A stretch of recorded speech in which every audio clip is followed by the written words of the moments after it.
Quero desejar a todos os meus irmãos maçons e não maçons, judeus e não judeus, um forte abraço e aquele aperto de mão diferenciado e convidá-los para mais uma reflexão, né, segundo os cálculos que eu fiz, né, como eu cheguei à conclusão do porquê o Messias, no dia de ontem, no dia 29, não foi aceito, não passou na sabatina para ocupar a 11ª cadeira da Suprema Corte, a cadeira 11, né? Então eu quero compartilhar com vocês como eu cheguei à conclusão, como eu basicamente recebi os downloads do sistema, né, do porquê ele não iria aceitar o Messias, né? Por que, senhoras e senhores? Porque o número 11, na numerologia sagrada, e nós nos baseamos na numerologia sagrada também, tanto na Bíblia como outros instrumentos para governar, o número 11 é o número da sabedoria, o número 11 é o número da sabedoria, o número do mestre. E o Messias, quando ele carrega o nome de Messias e ao mesmo tempo se diz cristão, seguidor de Cristo, não tem como esse homem ter algum tipo de sabedoria, porque o Ocidente todo foi fundado na Bíblia. Então, Deus criou os céus e a terra em 6 dias e descansou ao sétimo, nós temos 7 dias na semana. Jesus prometeu 12 tronos para os discípulos dele, mas Judas era o traidor que foi excluído, então era 11 tronos, 11 cadeiras.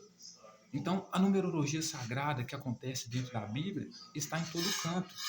E a numerologia sagrada, os números sagrados para nós são, marca esses números, 3, porque sustenta os pilares da hierarquia piramidal, 7, 3, 6, 7, 9 e 11, certo? Então, eu vou te fazer levar a reflexão agora do porquê o Messias ontem não foi aceito pelo sistema para sentar na cadeira 11 da Suprema Corte, a cadeira da sabedoria, do mestre, tá? Por quê? Porque para todo judeu que vê uma pessoa usar o nome de Messias, e para nós o nome importa muito, porque o nome carrega um simbolismo, o cara usa o nome do Messias e ao mesmo tempo o nome de cristão, né, o título de cristão, ele está no mínimo blasfemando contra o sistema, certo? Porque para os judeus não existe antissemita pior do que Jesus. Jesus foi um dos judeus que mais blasfemou contra a própria tradição, contra o próprio povo, considerado um traidor no mundo judaico, né? E querendo ou não, a Bíblia ela foi, né? O Ocidente ele foi criado, né? Baseado muitas coisas no Ocidente foram criadas baseadas na Bíblia, né, senhoras e senhores. Então veja por que a gente já sabia que ele não seria aceito ontem. Primeiro, porque não tem como você ser judeu e ao mesmo tempo cristão. Ou você é judeu ou é cristão. Ele poderia sentar lá sendo judeu ou sendo cristão. Agora, sendo as duas coisas, não tem como, né? E por que eu digo isso? Porque justamente na data do dia 29, onde ele seria sabatinado e aceito pelo Senado, você faz as contas de 9 mais 2, que foi o dia 29, dá o quê? 11. Ele perdeu por 42 votos. 4 mais 2, 6. Certo? Recebeu a favor 34 votos. Né? 4 mais 3, 7. Então aqui a gente já vê a numerologia sagrada. O número 11, o número 6 e o número 7. E ainda tem o número 8, que o número 8 é o final do ciclo. Né? É o final da criação. Se no 6º dia você trabalha, no 7º dia você descansa, no 8º dia você então conclui a obra e a obra está pronta. Então veja, ele recebeu 42 votos contra, 4 mais 2, 6. A favor ele recebeu 34 votos, 4 mais 3, 7. E a diferença de votos foi entre 8. Né? Perdeu por 8 votos. E 8 é o número da perfeição. É o número do final da criação. Então a própria numerologia sagrada, dentro dos cálculos que nós fizemos, já indicava que o sistema não ia aceitar uma pessoa que quer carregar numa mão um nome judeu, Messias, e na outra mão o nome cristão, né? Então, ao meu entender, ele não foi aceito por isso, certo? Ele não poderia ser escolhido para sentar na cadeira número 11, se apresentando como Messias e ao mesmo tempo como cristão, sem que um é inimigo, é basicamente inimigo do outro, né? Basicamente inimigo um do outro, né? Isso aqui eu estou falando nos termos bíblicos, por quê? Porque na época de Jesus foi uma das pessoas que mais perseguiu os judeus, né? Queria transformar o sacrifício deles do cordeiro, né, que era o animal, em pão e vinho, em frutos do campo, tudo isso, certo? Então, senhoras e senhores, veja bem, não tinha como o Messias ontem ocupar a cadeira do Supremo Tribunal Federal, a 11ª cadeira, não sendo cristão e Messias ao mesmo tempo, porque Jesus de fato não era o Messias, certo? Então, senhoras e senhores, veja bem o que eu vou dizer para vocês.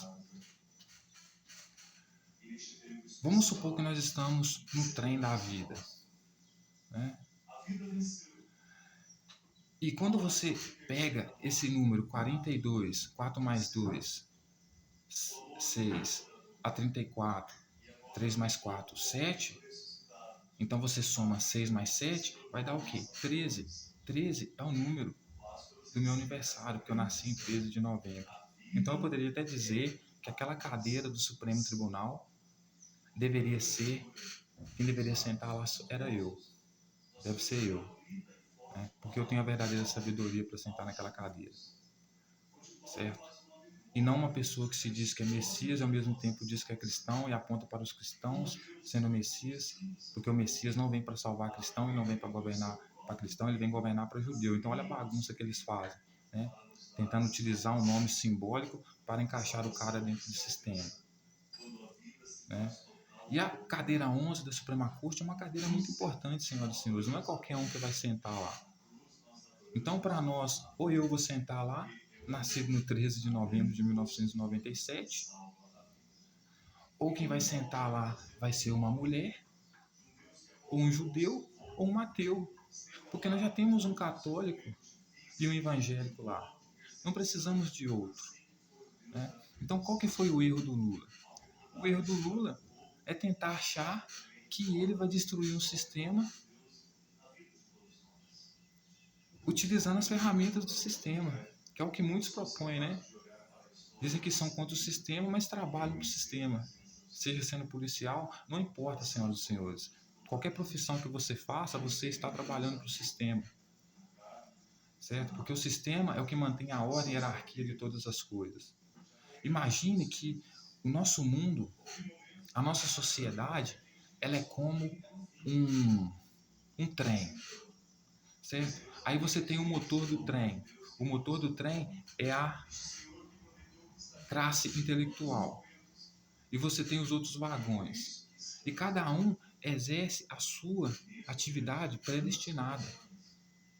Imaginamos que o Supremo Tribunal, nesse contexto, seja a cabeça e o resto, o corpo. O resto que está abaixo seja o corpo. O sistema é a cabeça e o povo é o pé. Só que toda vez que o pé tenta ocupar o lugar da cabeça, ele cruza uma linha sagrada, porque o pé não pode ocupar o lugar da cabeça. O pé foi feito para ficar no chão, para caminhar. O pé, o povo, foi feito para exercer a força, para fazer a mão de obra. Enquanto a cabeça domina as mãos e o corpo, e aqui, né, o sistema é a cabeça, as mãos, os pés e o corpo é o povo. Então você tem a classe que cria, que são as mãos, você tem a classe que transporta, que são os pés, que se movem de um lado para o outro. E quando as mãos tentam ocupar o lugar dos pés, os pés tentam ocupar o lugar das mãos, isso gera ordem, isso gera desordem, isso gera caos. Isso é cruzar uma linha vermelha, certo? Por quê? Porque quem manda é a cabeça.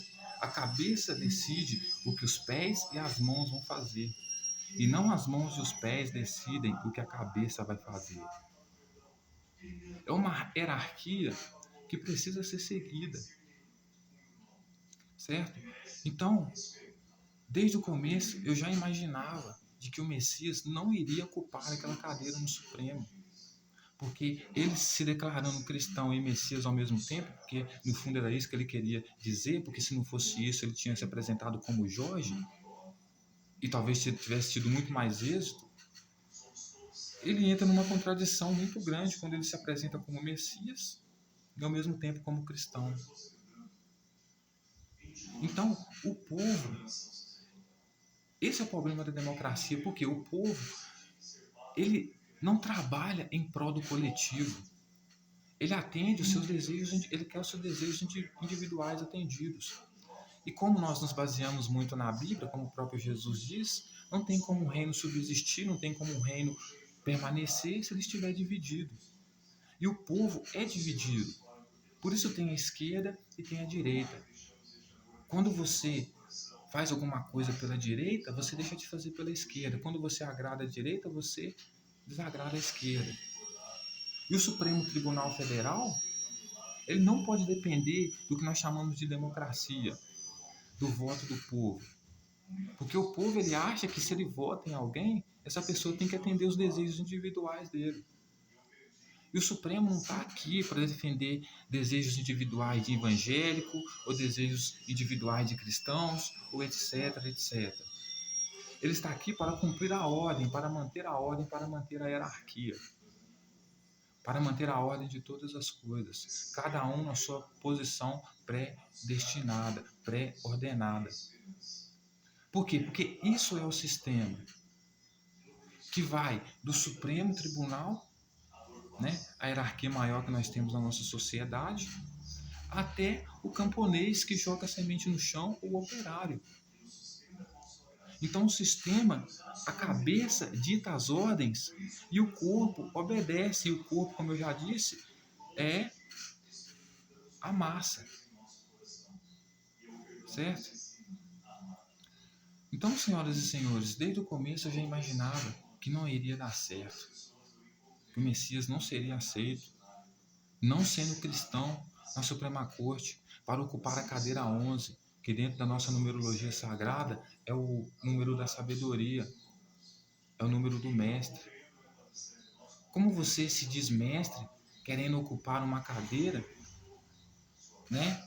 Sinalizando, apontando para um grupo, uma classe específica, que é dos evangélicos, né?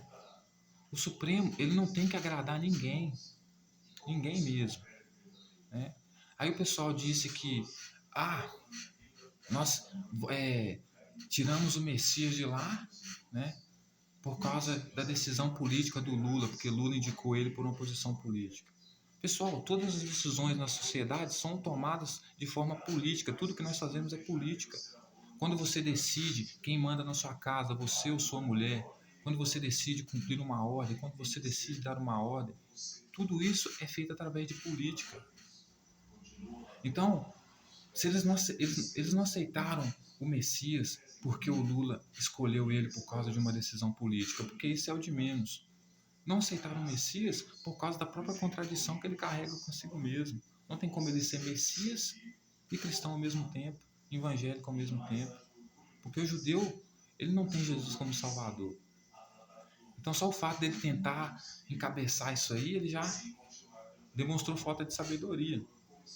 Compreende? Então, senhoras e senhores, eu refleti muito a respeito disso e essa foi a conclusão que eu tirei, né? Não tinha como o Messias conseguir esse lugar. E não porque o Lula fez uma decisão política, porque todas as decisões são políticas, até mesmo dentro do Supremo. Porque é com a política que você faz a ordem, que você faz a hierarquia, que você faz a lei. Só que o Supremo é um caso à parte, por quê? Porque o Supremo está para fazer o que é necessário. E não o que vai agradar fulano ou cicrano, não atender a direita ou a esquerda. Por isso o Supremo ele é o topo da pirâmide, ele é o centro, que equilibra esses dois opostos que estão nessas duas extremidades, uma à direita e outra à esquerda. Então o Supremo está no meio, que também é o topo da pirâmide, para poder, isso aqui dentro do Brasil, né, porque tem o sistema mundial, justamente para poder governar, certo?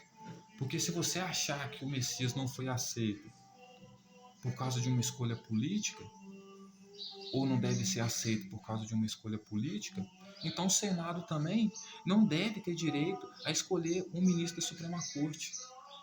Por quê? Porque do mesmo jeito que o Lula sendo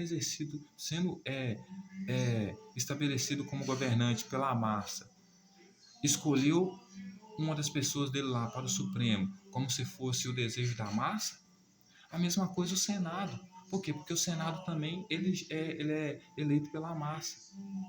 Então não há diferença se o Lula fez uma escolha política ou não, porque o Senado também vai estar fazendo uma escolha política ou não, porque colocando uma pessoa na cadeira da Suprema Corte, ele estará fazendo o papel justamente de quem? Da população, estará atendendo o desejo e a demanda da população, da massa. E a massa, ela exerce apenas o papel predestinado do trabalho, da movimentação, e não da parte intelectual que cria o projeto.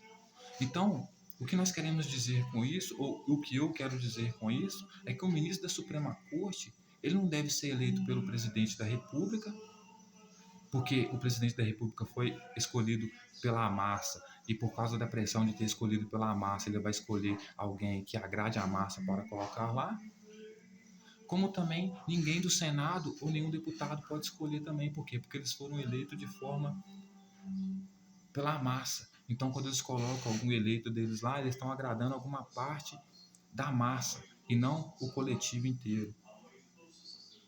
Agora, o Supremo, que não foi eleito por ninguém, porque não é o corpo que manda o que a cabeça vai fazer, ao contrário, a cabeça que decide o que o corpo vai fazer. Então, o Senado, nesse sentido, os deputados, eles não podem escolher também quem vai ser o ministro que vai sentar no Suprema Corte, justamente por quê? Porque eles, ao escolherem um ministro para sentar no Suprema Corte, um lugar onde não se deve governar, né, por causa de crença, essas coisas e tal, dogmas, ideologia, né? Então, senhoras e senhores, o Senado vai estar fazendo a mesma coisa que o Lula, né? Ele vai estar, por causa da pressão popular, de quem colocou ele lá, de quem votou nele, ele vai colocar determinada pessoa que agrada a classe X, e a outra classe que não queria isso vai ficar desorientada. A mesma coisa acontece com o presidente, porque vai ser pressionado para colocar alguém lá por alguma parte da massa que vai querer apenas ter os seus desejos individuais atendidos e não lutando pelo coletivo. Então, quem deve escolher quem vai sentar na cadeira 11 do Supremo é o próprio Supremo. Por quê? Porque o Supremo ele tem que continuar elegendo quem vai sentar na cadeira. Por quê? Porque ele é o único que não foi eleito por ninguém. Por quê? Porque ele é a cabeça. Ele decide o que o corpo vai fazer. Certo? E não ao contrário, senhoras e senhores. Não o corpo decide o que a cabeça vai fazer. É a cabeça que decide o que o corpo vai fazer. Então o Supremo, senhoras e senhores, nesse sentido deveria escolher quem vai governar, quem vai sentar na cadeira número 11. Né? E não o Senado que é eleito pelo povo, que vai apenas agradar uma parte do povo, colocando o seu eleito lá pela vontade do povo, né? Ou pela pressão do povo, assim como o Lula também não. Mas o Lula ele é muito importante aqui, por quê? Porque nós queremos construir um governo mundial, né? E o Lula ele já deu bons indícios de que colabora conosco com o sistema, então por isso nós vamos continuar com ele lá, e se nós colocarmos outro, ele deverá fazer a mesma coisa que o Lula. Por quê? Porque nós queremos trazer a renda básica universal, que é a única forma de acabar com a fome no mundo. E a Bolsa Família, o Bolsa Gás, tudo isso é importante, porque já é um planejamento, já é um caminho criado para que o povo aceite de bom grado, né, a renda básica universal.